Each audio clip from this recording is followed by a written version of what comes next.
Did you hear that? Thanks for watching. And of course, subscribe. Hi everybody, welcome to Haunting Live Podcast. Thank you very much for joining us here on episode tonight.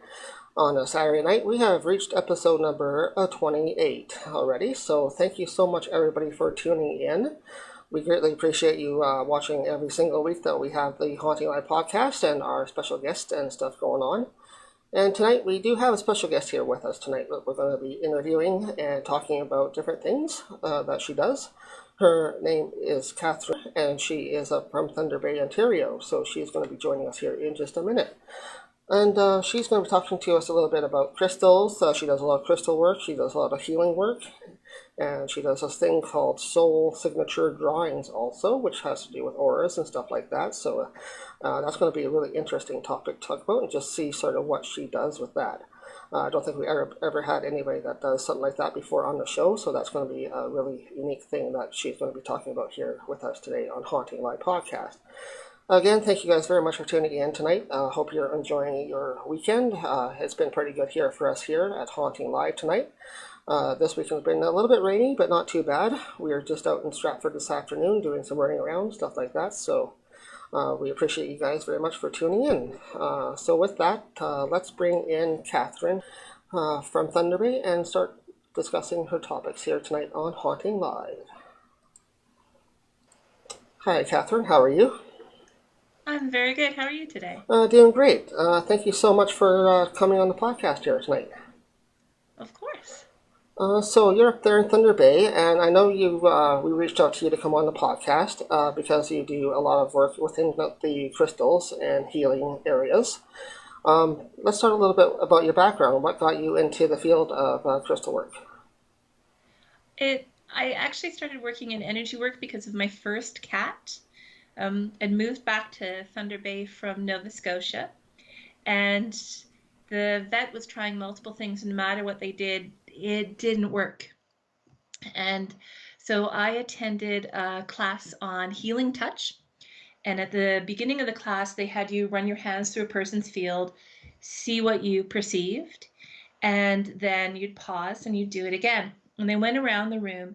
There were about 30 different people who went before me, and they were all nurses, and they talked about that something was hot or cold or soft, and none of that happened for me. Instead, what happened was that I saw specific colors in the field, and there was a pattern that formed, and I didn't know how to lie about what I had perceived, so I told them, this is what I saw. And when you had us pause, an angel put their hand on my shoulder, told me what to do. I did that. The field came into alignment, and she started to glow. And the class went dead silent. And it was the first time in my life that I realized that not everyone saw the world the way I saw it, that they didn't see the colors around people and around animals, and they didn't talk to angels on a regular basis, that this was something different. And it grew from there. And initially it was just working in energy work, doing energy work one-on-one with people or with pets, and it grew into crystal work. But I was initially reluctant about it because my mom loved crystals, and I was very determined I was going to be different than her. And now I have a house where there's not a single room that doesn't have a massive amount of healing grade crystals, and where my family teases me that the house will never fly away, even if all the storms from the Wizard of Oz come by, we're still okay. The weight of the rocks will keep us there. So was that something in your background? Let's link it back to that. Was it something in your background and your youth that brought you into that field? Like you mentioned, your mom had the same sort of energy with the crystals. So was that kind of in your upbringing that you had it? It actually wasn't. She didn't believe she could do anything with it. It was that first class of learning to work with Rascal, of doing some healing work on him, and when it was time for him to cross over, learning how to cross him over in a really peaceful way, that is where everything began. And then as I traveled, I started hearing crystals talking to me, because now that I was open to healing being something bigger than just talking with angels, more of the world opened up to me, and I started to train with teachers who were local in crystal healing. Then I did training in Winnipeg as a Melody Crystal student. And so I became a certified Master of Christology in Melody Crystal Healing, laying on of hands and laying on of stones. It's a very long title. I did training in Vermont in Robert Simmons Crystal Healing, and eventually made my way down to Cincinnati to train with a teacher from South Africa who teaches crystal surgery, which I became a practitioner of, and ended up becoming the first student who would be training people in Canada in crystal healing techniques. And so I've been doing that for 6 years now. That sounds really interesting. So when you say crystal healing and crystal surgery you just mentioned, is that sort of along the same lines, or are those two totally different topics? They're two things that complement each other. So crystal healing techniques is primarily about laying on stones on the person and working with stones within the field.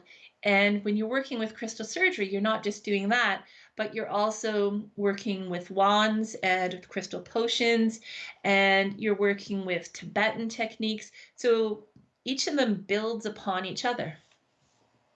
Okay, and those techniques that you learned, was that something that you learned in where you went to learn that? Like, did you say South America? Yes.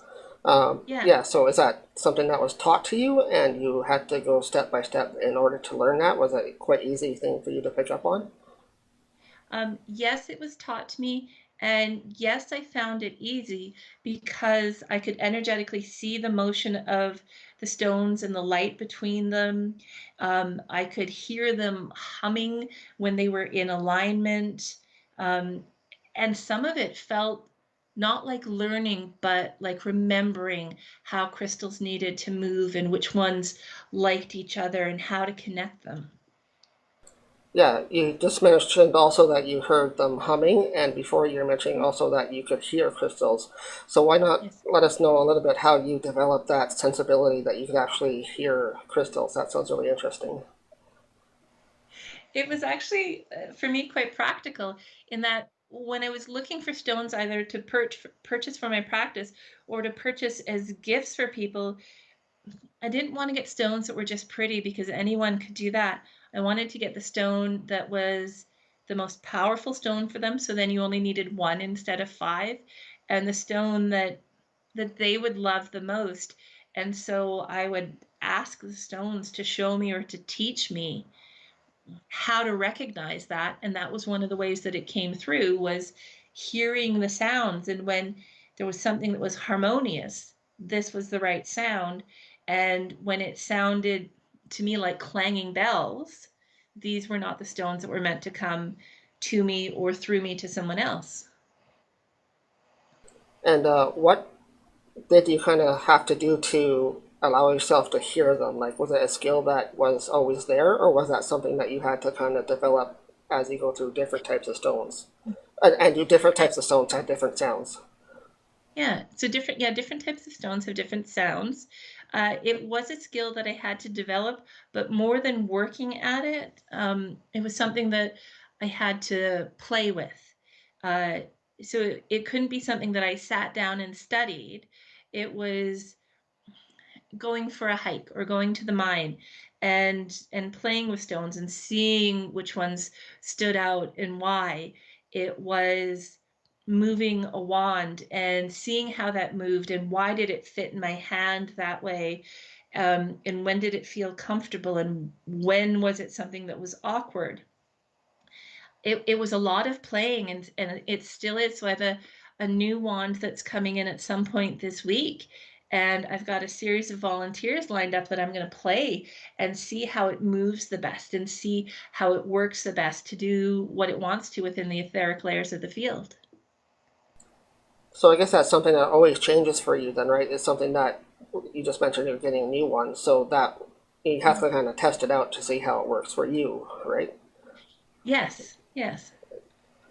And is that the same thing as, say, you go to a mine and you're looking and you're digging around for different crystals and stuff like that, different stones in the ground? You see kind of one sparkle out of the corner of your eye, and you kind of say, "Oh, there's one there." But maybe it's not just a sparkle. Maybe it's like it's trying to get your attention that way also. Yeah, and not just that, but when you're looking in the mine and you see a pile of dirt and you know for some reason that that's the pile of dirt that you need to dig in, that that's where you're going to find all the pieces that you need right now. Yeah, it's got like a mystical way of kind of calling you in or drawing you in. It's saying it's pulling you in that right direction for you.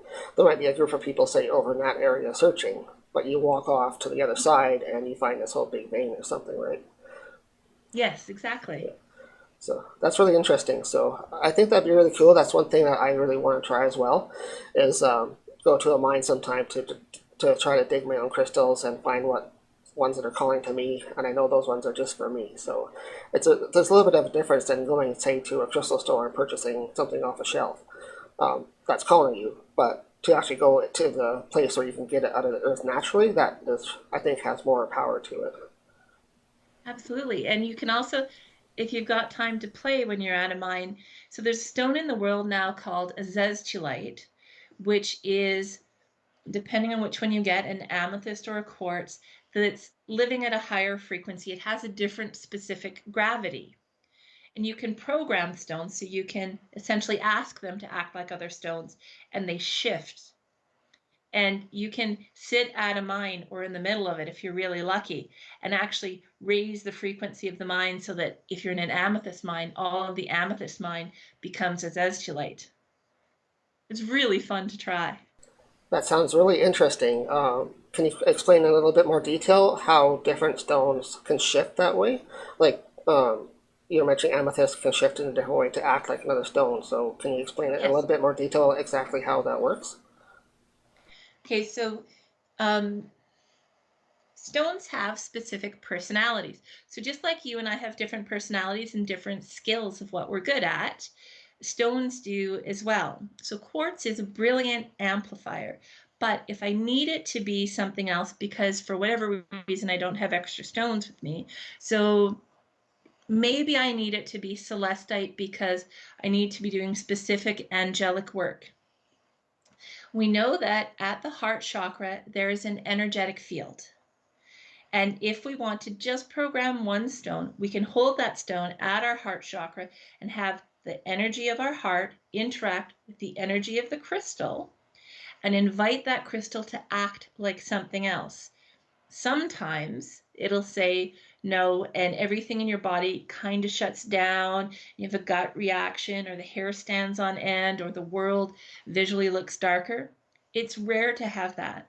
The rest of the time, there's a yes. Not everyone recognizes their yes, but the stone will start to feel like it has a different temperature to it, or a different weight to it, or visually, you'll notice different colors around it, depending on where your gifts are. Everyone notices something different. And that's the stone shifting into having the gifts of another type of stone when you need that right now. Yeah, that's interesting too. I think that's sort of the same way as you're told to when you go into the stores to pick up your own stones, right? When you purchase from the store, you're supposed to hold that stone. Say it's a pendulum or something that you want to buy. You're supposed to hold that stone first to see how that feels to your own energy. And the one that Yes. feels right to you, that's the one that you're supposed to pick, not say the one that somebody gives you or hands you. You're supposed to pick out your own stone. So Yeah, I think that's sort of along the same lines, or it is. Yes. and that leads us into the next area that you deal with is also crystal healing.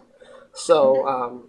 do you pick out the stones that you know works for one of your clients? Do you know how to sort of go step by step on what the client needs according to the stone, or? Yes. So when I'm doing crystal healing, there's two aspects to it. So I can have them lying down on a massage table, and I have them on a heated amethyst biomat that they're lying on. So the amethyst is doing work for healing, and it's at a specific temperature for healing, and then I'm doing work with the crystals on them. Or it can be that they need to bring crystals home for their own healing, or they're creating a crystal grid for love, abundance, calm, compassion, whatever it is. And what I would do at that point is connect with their energetic field so that I know I'm not picking for me, I'm picking for them. I'm connecting to their energetic field. And then I work my way through the crystals, whether I'm looking at is this crystal glowing and so this person needs it, or is my hand feeling heavy over a crystal so I feel like I have to drop it down and pick that crystal up? Is that crystal getting really, really loud, but in a lovely singing kind of way, so I know I need to pick it up? And then I'll lay out all of the crystals that are for that person, and I'll ask them to also hold on to each of them to make sure that it's not just me checking in their field, but they are confident that those crystals are meant for them and for the work that they're going to be doing. Right, so the different crystals that you pick out, you know right away which ones will work best for them for what issue that they have that needs healing. You listen to the crystals, so do the crystals actually let you know what they want to do, or is it sort of the other way around? You sort of know what the crystals will do for them. Well, I know what skills certain crystals have. Like turquoise is a really good protector if you're around difficult family members. So I know that when I go to a Christmas event, that's something I'm going to bring. And if I have a client who has that kind of a problem, I suggest that and I find a piece that fits for them. But it can be that they say, just choose what's right for me. And I don't know what the problem is. I just know that those stones are connecting. And so there is, I'll look at them and I'll think I know what they're for because of what these crystals tend to be used for. But once you put them all together with that person, things can adjust. So holy stones, they're also called hag stones. They're a stone, they're not really a pretty stone, but it's a stone that the water's worn away a hole in. They can be used sometimes for seeing beyond the veil, to see the fairies, to see the angelic realm, and people have been doing it in Great Britain for thousands of years. They can also be used as a stone of protection. So if you're going into a space that is very haunted, so one of the hospitals in Thunder Bay is very haunted. It's an older building in an older space. And so if I'm going there and I don't want to be bringing ghosts home with me, I'm going to be wearing my holy stone. And I know that if I have clients who say I'm going to this haunted space, that's a stone I'm going to send home with them. I don't necessarily know all that they're encountering, just that this stone has this quality and it glows when I talk to them. Yeah, so it is kind of reaching out to you as that stone energy before you deal with the client. You sort of know right away what you need to do with that stone or what stone you need to pick for them. Yeah. Could you run down a quick list? I know you just described a couple of different ones, but can you run down a quick list of, say, different feelings that people have that might help them with a certain stone? You know what I mean? Like different feelings that what stone might help with different feelings, like if they're upset or if they're angry or if they're having a bad day or if they want just some more positive energy, stuff like that. What stones to work? So so we're in October right now, which means Christmas is coming. My family tends to get a little bit anxious and upset when the Christmas commercials start and we haven't even hit Remembrance Day. So I put Prehnite out, Prehnite.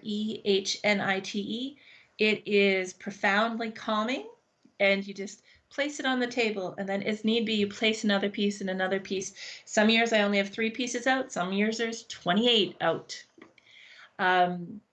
If you are someone who goes into a lot of meetings in person and tasks get dumped on your shoulders that aren't meant to be yours and you know they're not, Bokenhout jasper or black jade are really brilliant to have because people don't notice you're there until you're genuinely meant to be noticed.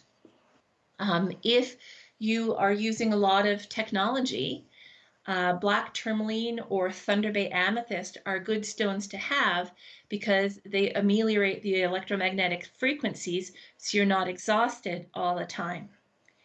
If you're feeling anxious, you can use a aqua or a sphere and run it along your palms and run it along your limbs. It eases anxiety. If you need a stone to carry because of anxiety, ocean jasper is a really good one to have in your pockets. If you need to step in and do public speaking, but you're anxious about it, citrine is a great stone to have. It's also a really great stone to have if you're drawing in more memories. So whether it's that you're looking through your past and trying to find the memories, whether it's that you're taking a test, or whether it's that you're working with someone who has dementia, citrine is a really good stone for all of that. So there's a massive mineral kingdom, and all of them could do different things for us. But we also can program them towards something if we don't have that particular stone, because loving stones is a very expensive thing, and it's worth developing that skill of programming a stone when you need to. Yeah, that links us back to what we were talking about just previously, is how to get different stones to program to do what you want them to do. So I think that's very valuable information for everybody, not just people that are into crystals, but people that have anxiety issues and things like that, mental health issues. Anything like that, crystals can really help a person just calm their energy down, right? Absolutely. And I find that there's also ones that, like when we go into February, it's a very dark month up here, physically very dark month up here. And so having a stone like ruby, which brings courage of the heart and helps you step into new things in darker times, or having azurite, which I tend to put up on bookshelves because it rains down joyful energy in a darker time. It can change and help mental health.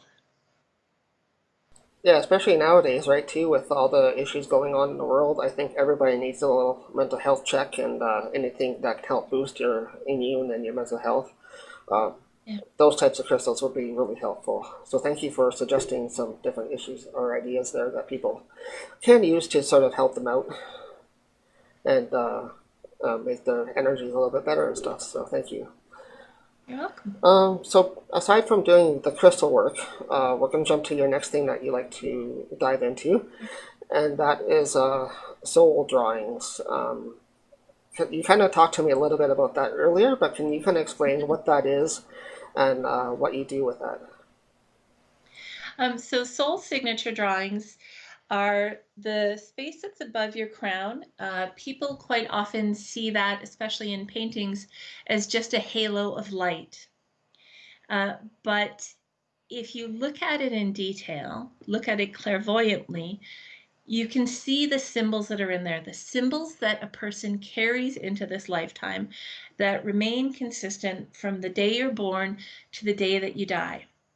And if you look at these symbols, you can actually look at what purpose did this person come with? What parts of their soul are they choosing to amplify in this life? What additional information or lessons can they draw in this lifetime? How can they step forward and grow as a soul? Because then they know what's there.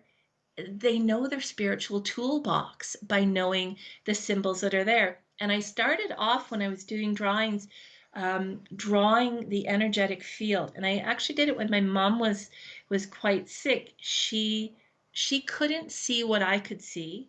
And so I started drawing not just her, but the people around her so that she could see.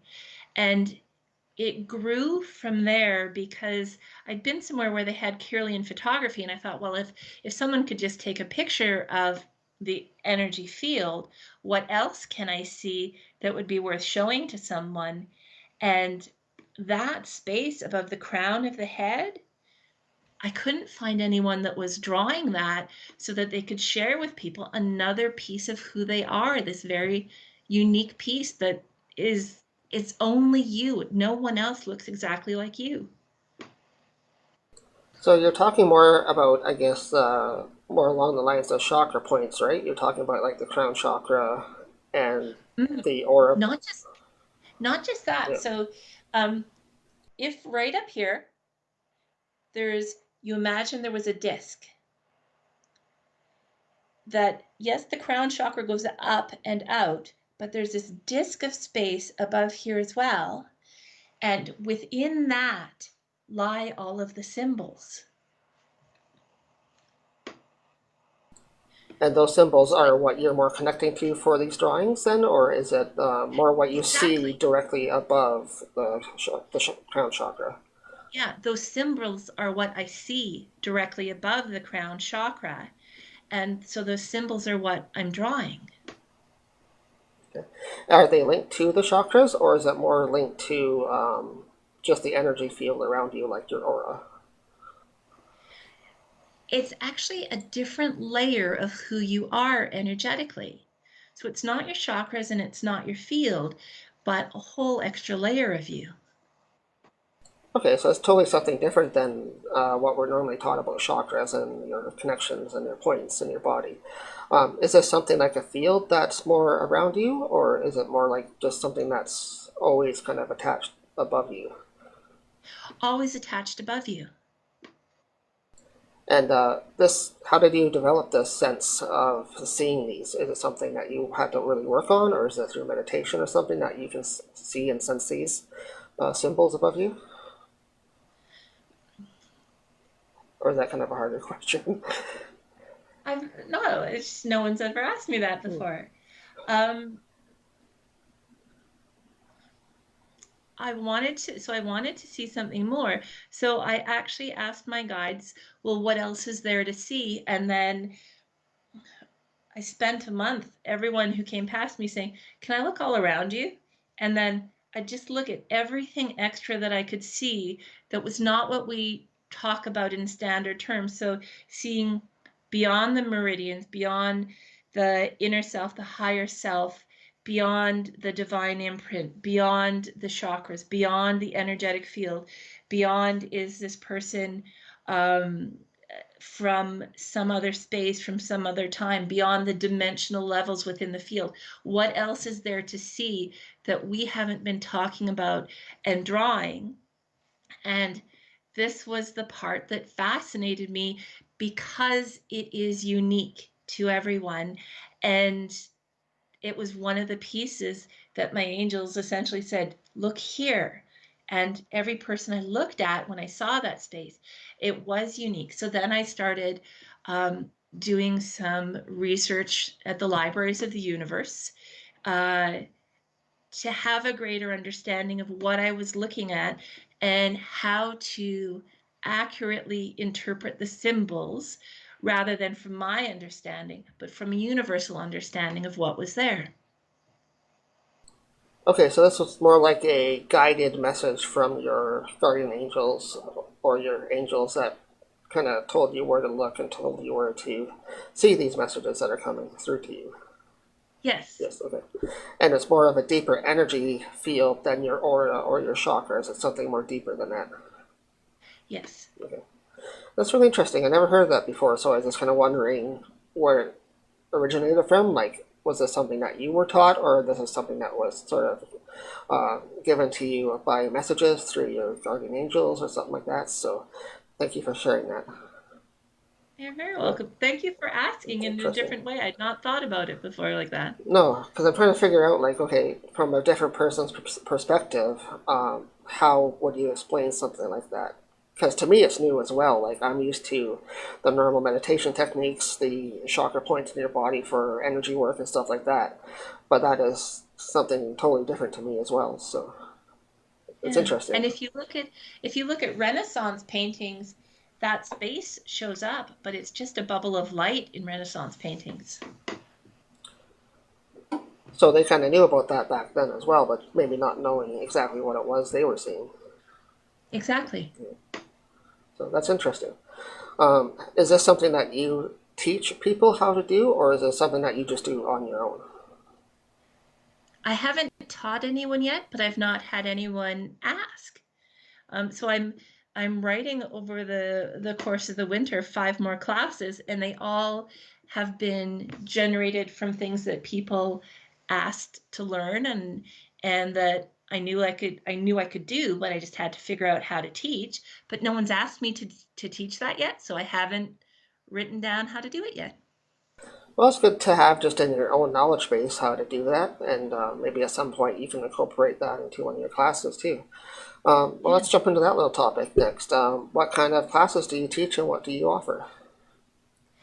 So I teach a variety of classes, 29 so far, including all of the Reiki levels, the Crystal Healing Techniques Volume 1 and Volume 2 by Vivian Chapra, classes on astral travel, on working through all of the major and the minor chakras, including the new ones that we've been incorporating in this lifetime, connecting with your guides, amplifying your intuitive skills, reading runes, reading tea leaves, and we'll be teaching for the first time this winter, working with crystal potions.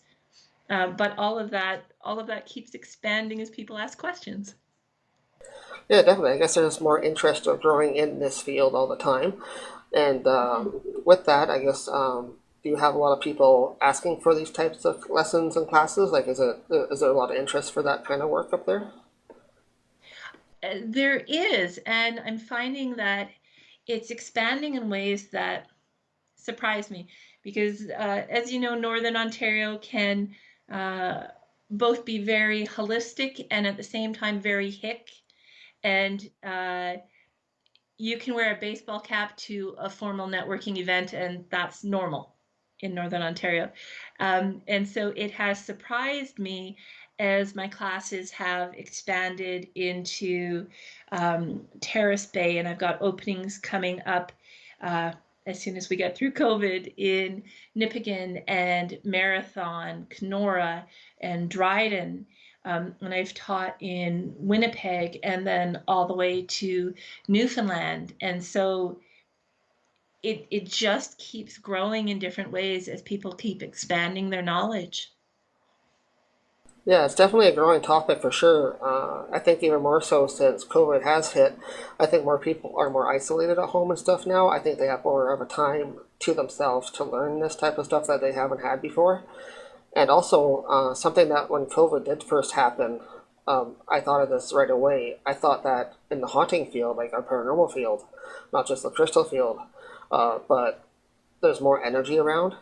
And I think that people are going to be noticing more things happening that they wouldn't normally notice. Like, say, more paranormal type activity at their home that they wouldn't notice because they're at work all day compared to now working from home, right? So, is there any crystals and techniques that you can use to, I guess, help calm down energy if they're noticing different energies at home when they're home? Well, the holy stones that I mentioned before, I hang those on entrance doors. Um, Purple fluorite is a really good psychic protector, so you can have it in your bedroom, but I also tend to have it in my suitcase for whenever I travel. Um, what else do I have? Selenite I put underneath beds because it is a really great stone for detoxing both physically and emotionally. And it doesn't matter if it's a selenite stick or if you got from Winnipeg one of the selenite roses. That's really great to have. I put amethyst, Thunder Bay amethyst, at all of the electronics because otherwise your electronics can be affected by whatever is going around you in terms of paranormal activity. And then from Amazon, it's where it's cheapest right now, is Himalayan salt. You can lay lines of this around your house, and angels will place lines of light around your home as lines of protection. Okay, that's really interesting. I've heard of doing like salt before in corners and stuff, and also copper to help protect. I never heard of doing the Himalayan salt technique before, but that would be really interesting. Do the angels have a connection to Himalayan salt? Is that something back in history, or is that something that you found out? Um, they do, and you can find it in older Tibetan texts. Okay, that'd be interesting to try just to see if there's a boost of energy. So if anybody out there is having trouble with paranormal energies in their home, you're recommending just to lay out some lines of salt in different areas, or does it have to be around the whole perimeter? Um, I've done it very loosely around the perimeter because I have a cat and I don't want him licking up a whole lot of salt. So loosely laying it around, and as long as it's loosely laid around with intention, the angels will track those lines on around. If you're in an apartment or a condo, you can do it along the outer walls in the space that you're in. Yeah, that was going to make my next thing, I guess, depending on how big your unit is or your home is.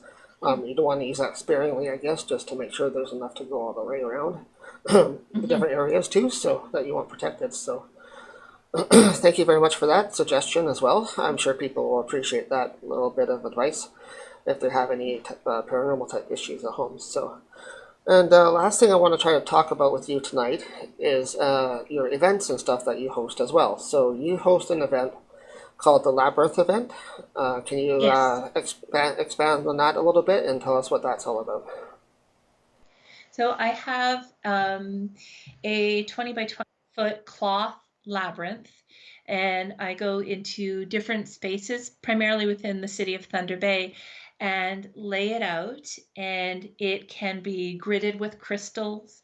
I've done ones that are around solstices, so you're bringing in or ushering out the light and laying that out, and different themes. But the Labyrinth events for me have been happening twice a year since I began my business, and they're always connected to a charity and always to a local charity, so that if the event only earns $200, it still can have a positive impact in my community. And at the beginning of the event, I teach people the basics of walking a labyrinth in a mindful way, and if they choose to, walking it with a question or an intention, so that they can find their answer as they weave in and out of that path. And what's really interesting to me about a labyrinth is that when you are physically the furthest away from the center, you are actually closest to being on the inside of the labyrinth itself. And once you get to the center, there's a time and a space for reflection. And when you leave, you don't just walk out the edge, you actually follow that path out, so that whatever knowledge you gained, you can then integrate it. And I've been very lucky in that local businesses have donated prizes, so that that can earn extra money for whatever the charity is that's chosen. And I've had two different local sound healers playing singing bowls throughout the labyrinth, so that it's not just a mindful meditation, but it is also one where the sound is doing healing work for you as you walk. And hopefully, fingers crossed, if we keep things steady in Thunder Bay, we'll be able to do a labyrinth walk at the North McIntyre Rec Center before Christmas and have money go to charity again. That sounds interesting. So this is not just like a maze walk; it's a different style of walk, right? So people might confuse that with like a maze, but that's not the case, right? This is like Yeah, no, a totally different type of walk. exactly. So a maze you can get lost in, a labyrinth you can always see where you're going. And World Labyrinth Day, which is now celebrated around the world, was actually started in Toronto itself. Okay, I didn't know what day is it that they celebrate that on. It's in May each year, which in Thunder Bay we always think, oh, Toronto, because we still have snow on the ground, so we have to celebrate World Labyrinth Day indoors. Yeah, so you try to hold the event on that day, or do you just book it whenever you Yeah, can? we try to hold the event on that day, but I also do a second one during the year so that two charities can receive money from the event. That's great. And have they been pretty successful for you over the past couple of years? Do you have a great turnout, or? Yeah, they just keep growing to the point where there are now a number of labyrinths that are being built in Thunder Bay. So they've been raising money near Stanley. I'm not sure where they're at, but they've been raising money towards a labyrinth there. They've been raising money at Lakehead University to build a permanent labyrinth there, and they also have a cloth labyrinth there. And then at the church that's behind McKellar Hospital, they have a permanent labyrinth there in the ground as well. But of course, we have to wait for the snow to go away in spring so we can walk that one. And that could take a while. I know I used to live up there as well, so I know the winters quite well. So these permanent ones, are they open for anybody to use? Like, are they a feature of the property, say like a sidewalk or something, so that people just walk around? Or Yeah, absolutely. Anyone can use them. Unfortunately, they're not wide enough for wheelchairs at this point in time between the lines, but it doesn't mean that you couldn't, with a little bit of help, go across the lines if you were in a wheelchair. But other than that little bit of help to make it work, to be accessible, they're open to everyone. okay, I just wasn't sure if it was like a event only thing, like you had to sign up for the event to use it, or if it was like a feature that was open to the public type thing where people could Oh no, join yeah, in. open to the public. Okay, Yeah. that sounds interesting. We should check that out too next time we're up visiting. So, well, thank you so much for coming on the podcast here tonight, Catherine. We had a great time, and for sharing some of your skills and what you do with the crystal work and the healing work. And definitely was interested in your topic about the drawings as well. Those are really neat. Might have to contact you sometime to see what you can do for us about that. If you can help us Absolutely. out. So, well, thanks very much. I won't take up much more of your time here. So, again, thank you so much for being here on Haunting Live Podcast. Just before we do sign off with you here, is there anything going on right now in your life that you want to promote or want to talk about that's going on for any projects that you've been doing while you've been off for COVID? Well, I've launched two new products during COVID. Crystal bra bracelets. So they're little bracelets that go around a bra strap. Um, Partly because women are not wearing as many bras during COVID, and so you gotta hook this on to something. And partly because I have so many clients who stuff crystals in their bras and then they take it off at night and then the crystals go crack on the floor. So this is a way to offer an alternative. So those launched. And I now have four varieties of gratitude gem tea that are teas that I created with International House of Tea, and they each have a healing grade crystal in them. So the tea is being influenced by the healing properties of the crystal throughout. Well, that sounds neat too. I guess you really have to depend on your mood and stuff, what tea to drink normally. So there's so many different kinds of teas out there, but now you have the crystal inside the tea kind of changing both of those at the same time. So explain a little bit how that came about, like how you picked what crystals to go with what tea and stuff like that. So, or did you pick it out yourself? Um, I would like to tell you that I had a brilliant way of choosing the crystals, but each time it came to choose a crystal, there'd be one that fell off the shelves and hit me in the head, and I was like, oh, that's the one we're going to do next. And then I'd go to the Tucson Gem Show at the end of January and buy a couple hundred of them, come back to Thunder Bay and sit down at International House of Tea, and we would talk about the qualities of the crystal. And Terry Lynn would write down a notebook full of notes, it felt like, and she'd use her intuitive gifts with the tea, and we'd come up with several blends until it was the right one. And then because I do tea leaf reading as well, it had to be a blend that read well as was the right frequency. And once we had that, we figured out the packaging and then started on what was the next crystal that fell on my head. Let's find that and find the right blend for it.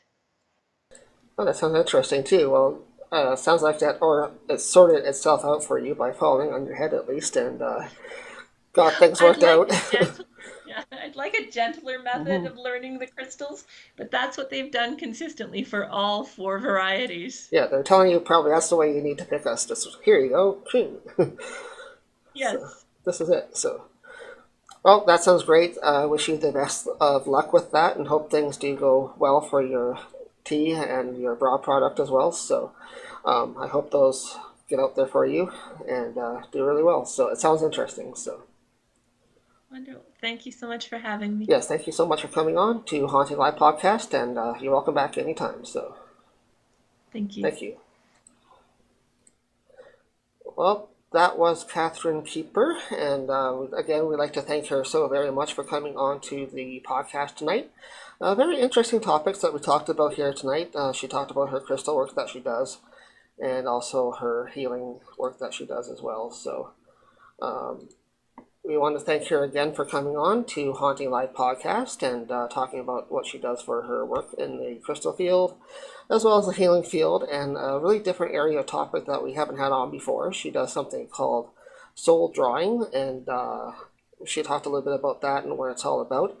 And we thank her again for coming on tonight. So really great to have her on as a guest, all the way from Thunder Bay, Ontario. And with that, guys, we'll do our little usual closing here. Thank you so much for tuning into Haunting Live Podcast. We have reached episode number 28. And thank you very much, everybody, for tuning in week after week.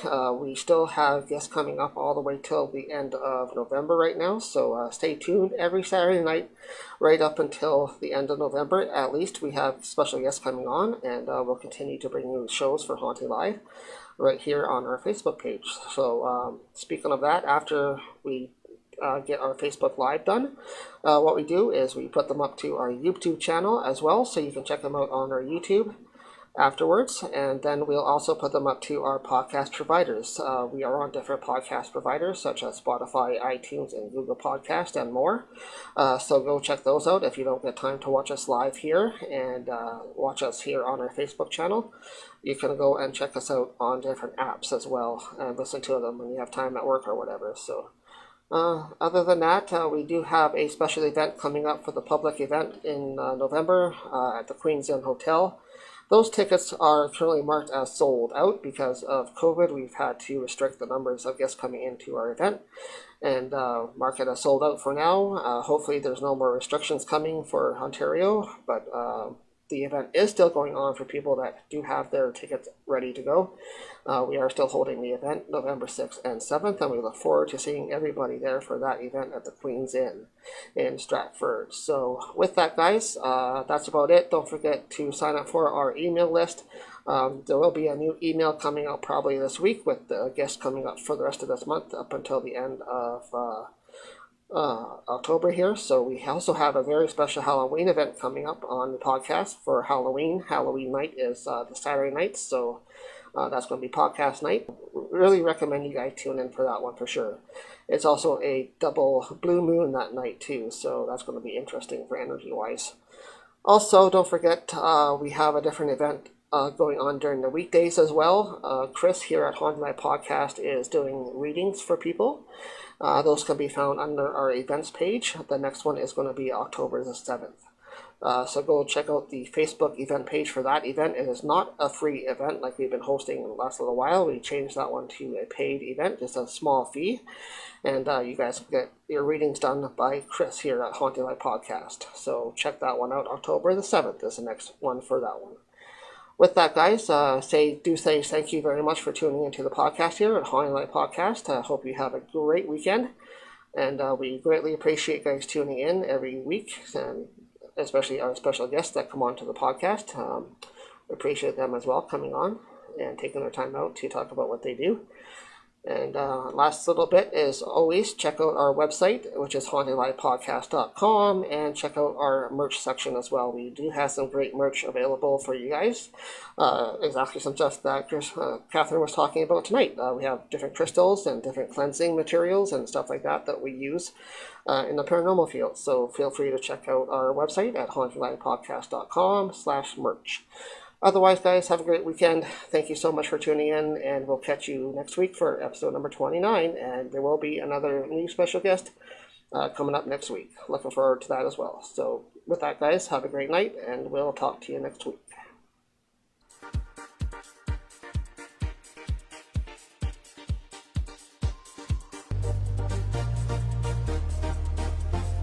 Did you hear that? Thanks for watching. And of course, subscribe.